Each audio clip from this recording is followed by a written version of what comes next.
नमस्कार दोस्तों, मैं अम्बिकेश मिश्रा स्वागत करता हूं आपका अपने इस वीडियो में। साथियों, आज की इस कहानी में सवाल सिर्फ एक परीक्षा का नहीं है, बल्कि सवाल इस देश के एजुकेशन सिस्टम का है। सवाल 23 लाख बच्चों का है जिन्होंने अपनी जिंदगी के सबसे खूबसूरत साल सिर्फ एक उम्मीद के भरोसे किताबों में झोंक दिया। लेकिन क्या इस देश में मेहनत करने वाले बच्चों को सबसे ज्यादा बेवकूफ बनाया जाता है? क्या इस देश में ईमानदारी से पढ़ने वाले छात्र सिर्फ सिस्टम की गलतियों का बोझ उठाने के लिए पैदा हुए हैं? क्योंकि आज जो हुआ है उसने लाखों बच्चों के भरोसे को अंदर से हिला कर रख दिया है। दोस्तों, 3 मई की रात को देश के लाखों घरों में महीनों बाद सुकून उतरा था। किसी ने माँ से अपने बेटे से पूछा कि पेपर कैसे गया, तो जवाब आया, मम्मी इस बार हो जाएगा। किसी पिता ने पहली बार चेहरे पर राहत और सुकून महसूस करा होगा, शायद अब उसका बच्चा डॉक्टर बन जाएगा।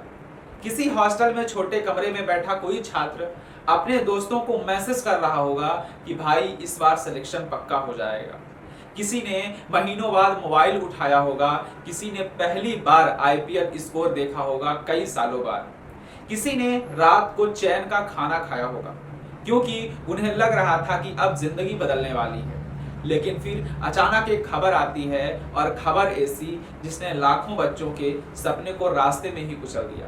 खबर आती है, नीट यूजी 2026 एग्जाम कैंसिल।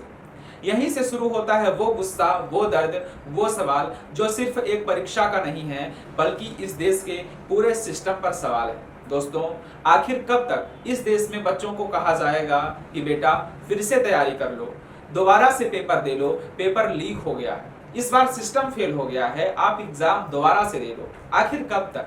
दोस्तों, क्योंकि एक बच्चा सिर्फ एग्जाम नहीं देता, वो अपनी पूरी जिंदगी दांव पर लगाता है।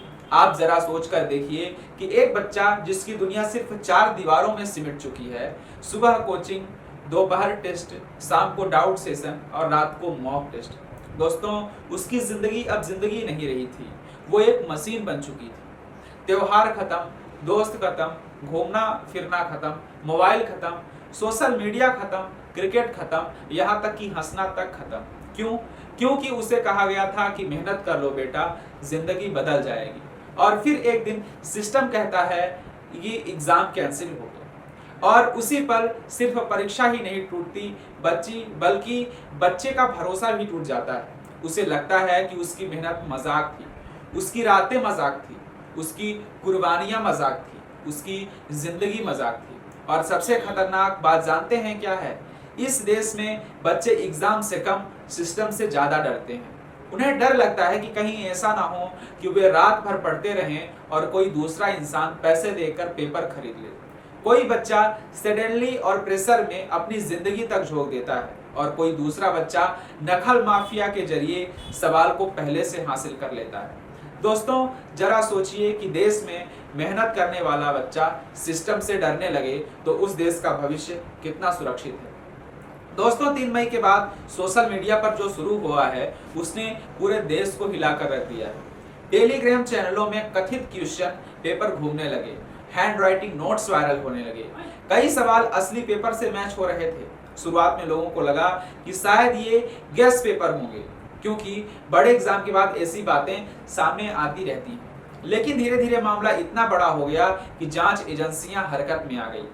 राजस्थान में कथित क्वेश्चन बैंक मिले, बिहार में संदिग्ध लोग गिरफ्तार हुए, स्पेशल ऑपरेशन ग्रुप यानी कि एसओजी एक्टिव हुआ। फिर मामला केंद्रीय एजेंसियों में पहुंच गया। उसके बाद जो हुआ, लाखों बच्चों की रीढ़ तोड़ दी। एनटीए ने 2026 एग्जाम नीट परीक्षा रद्द कर दी। अब फिर से एग्जाम होगा, फिर से एडमिट कार्ड आएंगे, और फिर से प्रेशर, वही डर और वही अनिश्चितता आएगी। और यही सबसे बड़ा सवाल होता है कि गलती कोई और करता है और सजा ईमानदार बच्चों को मिलती है। और अगर आपको लगता है कि ये पहली बार हुआ है, तो ये पहली बार नहीं हुआ। एनटीए का इतिहास विवादों से हमेशा भरा रहा है। 2019 की आंसर की पर विवाद आया, जेईई मेन की गड़बड़ियां हुई, उसी साल एक छात्रा ने 6 नंबर मिले, जिसके बाद ओएमआर की जांच में करीब 590 नंबर निकले। सोचिए, अगर वो बच्ची हार मान लेती, अगर उसने लड़ाई न लड़ी होती, तो एक सिस्टम की गलती से उसकी पूरी जिंदगी खत्म हो जाती। 2022 टेक्निकल इशू के कारण विवाद हुआ, 2024 ग्रेस मार्क कंट्रोवर्सी में विवाद हुआ, फुल मार्क कंट्रोवर्सी हुई, पेपर लीक के अगेंस्ट कोर्ट केस हुआ, यहाँ तक कि पेपर भी लीक हुआ।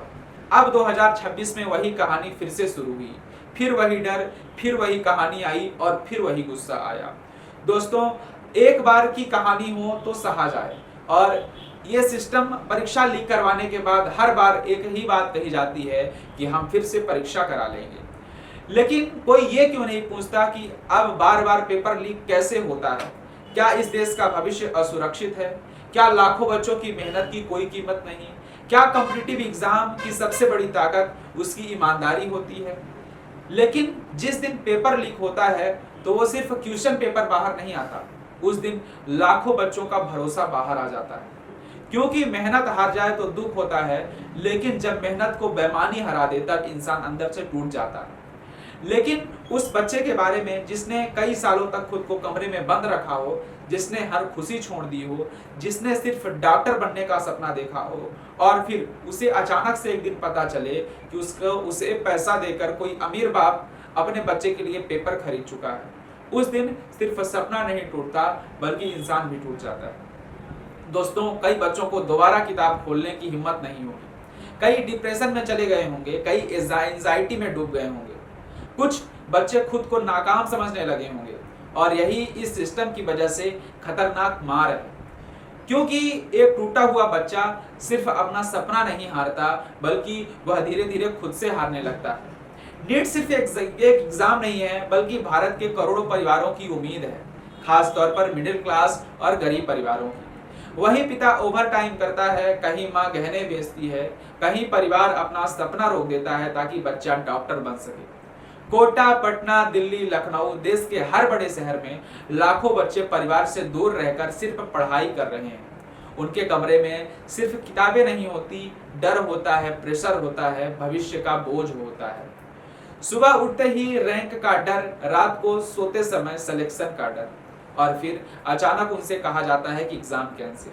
सरकार कहती है कि फीस वापस कर देंगे, लेकिन क्या कोई उन रातों का हिसाब देगा? क्या कोई उस मेंटल प्रेशर का हिसाब देगा? क्या कोई उस संघर्ष की कीमत चुका सकता है? किसी बच्चे को सेंटर बाजार यानी कि किलोमीटर से दूर पिता ने उधार लेकर टिकट कराई, माँ ने रास्ते के लिए खाना बांधा, बच्चा उम्मीद लेकर गया, और अब उसे फिर वही सब दोबारा करना होगा। सबसे खतरनाक बात जानते हैं क्या है? इस देश में अब बच्चों को लगने लगा है कि सिस्टम ईमानदार नहीं है।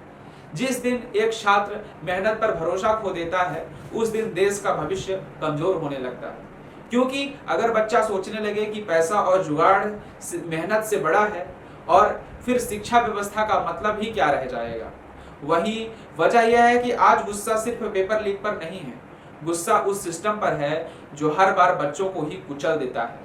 पेपर लीक करवाने वाले कुछ समय बाद खबरों में आते हैं और गायब हो जाते हैं, लेकिन उनका असर सालों तक बच्चों की जिंदगी पर रहता है। कोई ड्रॉप ईयर लेता है, कोई कॉन्फिडेंस खो देता है, कोई जिंदगी की उम्मीद खो देता है, और फिर समाज पूछता है आजकल के बच्चे इतने कमजोर क्यों होते जा रहे हैं। कमजोर बच्चे नहीं, सिस्टम ने उन्हें तोड़ रखा है।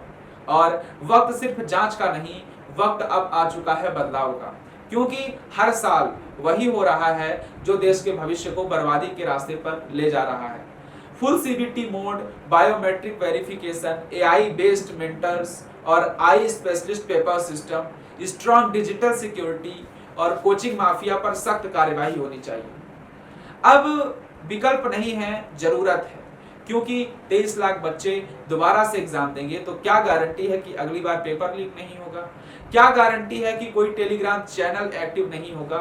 क्या गारंटी है कि कोई दलाल सिस्टम को नहीं खरीदेगा? ये वही सवाल सबसे ज्यादा डराता है। भारत में डॉक्टर बनने का सपना सिर्फ करियर नहीं है, बल्कि सम्मान है, परिवार की उम्मीद है, गरीबी से बाहर निकलने का रास्ता है। लेकिन अगर इसी रास्ते पर करप्शन बैठ जाए तो फिर देश के डॉक्टर नहीं बल्कि दलाल पैदा होंगे। हाँ, मैं फिर कहूंगा, जो लोग पैसे देकर पेपर खरीदते हैं वो नकल के दम पर आगे बढ़ते हैं, वो डॉक्टर नहीं बनते, वो एक दलाल बनते हैं। क्योंकि असली डॉक्टर तो वो है जिसने रातों की नींद खोई है, जिसने मेहनत की है, जिसने ईमानदारी से संघर्ष किया है। अगर सिस्टम ऐसे बच्चों को हराता रहेगा तो आने वाले समय में मेहनती लोग मेहनत करना छोड़ देंगे। इसलिए ये सिर्फ नीट यूजी 2026 की कहानी नहीं है, ये उस टूटते भरोसे की कहानी है जिसके सहारे 23 लाख बच्चे अपना भविष्य लेकर बैठे हैं। शायद सबसे खतरनाक बात यही है, अगर एक पीढ़ी को लगने लगे कि मेहनत सुरक्षित नहीं है, तो फिर देश का भविष्य भी सुरक्षित नहीं रहेगा। सरकारों को समझना होगा कि बार-बार जांच और गिरफ्तारियों काफी नहीं है। दरअसल इसमें भी बदलाव चाहिए, क्योंकि अगर आज सिस्टम नहीं बदला तो कल मेहनत करने वाले बच्चों का भरोसा खत्म हो जाएगा। और आखिर में सिर्फ एक बात बच्चों के समाज में और उनके दिमाग में रह जाएगी। रात के 2 बजे तक पढ़ता रहा जिसके माँ बाप की उम्मीद जिंदा थी, जिसने अपनी पूरी जवानी किताबों में झोंक दी और फिर उसे कहा गया कि फिर से तैयारी शुरू करो। यह सिर्फ एग्जाम कैंसिल नहीं है, ये एक पीढ़ी का भरोसा टूटना है। उम्मीद करते हैं कि इस बार सिर्फ बातें नहीं होगी बल्कि सिस्टम बदलेगा, क्योंकि अगर भरोसा टूट गया है तो देश का भविष्य टूट गया है। दोस्तों, मैं हूं अम्बिकेश मिश्रा। क्या आप सोचते हैं कि री एग्जाम एक समाधान है इन नकल माफियों के लिए? ये पूरा सिस्टम को जड़ से खत्म करने की जरूरत है। कमेंट सेक्शन में अपनी राय जरूर देकर बताइएगा।